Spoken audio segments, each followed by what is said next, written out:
Hello everyone and welcome back to the channel where we continue our Christmas is in 25 Days series. Today we're talking about the 1946 classic, The Legend, the movie everybody insists is one of the greatest films ever made, even though half of us only know it from Christmas TV reruns. That movie is called It's a Wonderful Life, and listen, I'm going to be honest with you from the jump. I'm not a huge fan of this movie, and please don't throw ornaments at me. But I do appreciate it, like the way you appreciate your distant uncle who tells you long stories at Thanksgiving. You don't love it, but you salute the effort.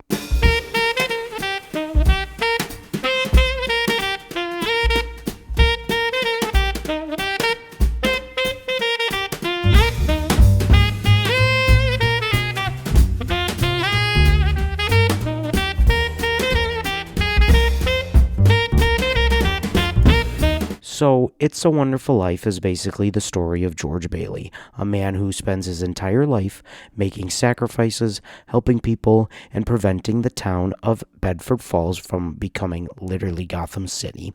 And then on Christmas Eve, he finally snaps like the second you try to unwrap a candy cane sort of snap.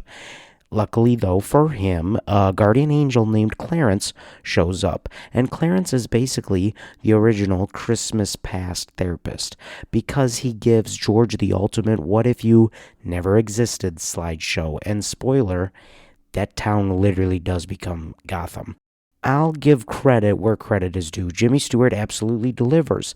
The man acts like his life depends on it, and honestly, in the movie, it kinda does. The message, it's timeless, it's heartfelt, and the emotional sucker punch at the end, it still hits like a snowball with a rock in it. And that ending, everyone showing up with the money, the bell ringing, it's Hallmark on steroids.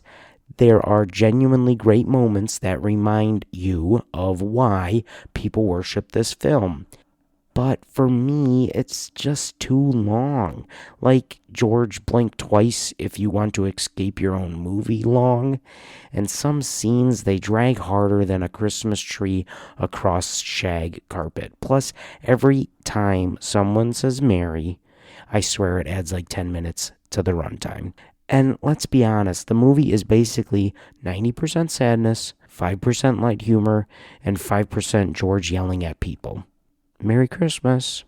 So overall, here's where I stand. And I know it's different from where everyone else does. As an overall movie, I'm going to give it a 6 out of 10. As a Christmas movie, though, I'm actually going to give it a 7.2 out of 10. A little higher than I initially thought I was going to give it coming in. I had seen this movie a couple times. Yes, I know it's a classic. Yes, it's meaningful, and it truly is. But is it the one I reach for when I want Christmas cheer? No, it's not. And in my Christmas movies, I really like, as we've seen from these reviews, that North Pole view, and obviously we don't get any of that. This is a very grounded story, but I don't reach for this. I reach for something that doesn't emotionally punch me for 2 hours when I'm trying to feel holly and jolly. But don't worry, because next time we swing the Christmas pendulum hard in the opposite direction, because up next we are reviewing Jingle All the Way, the movie that asks the question, what if Arnold Schwarzenegger went to war for a toy?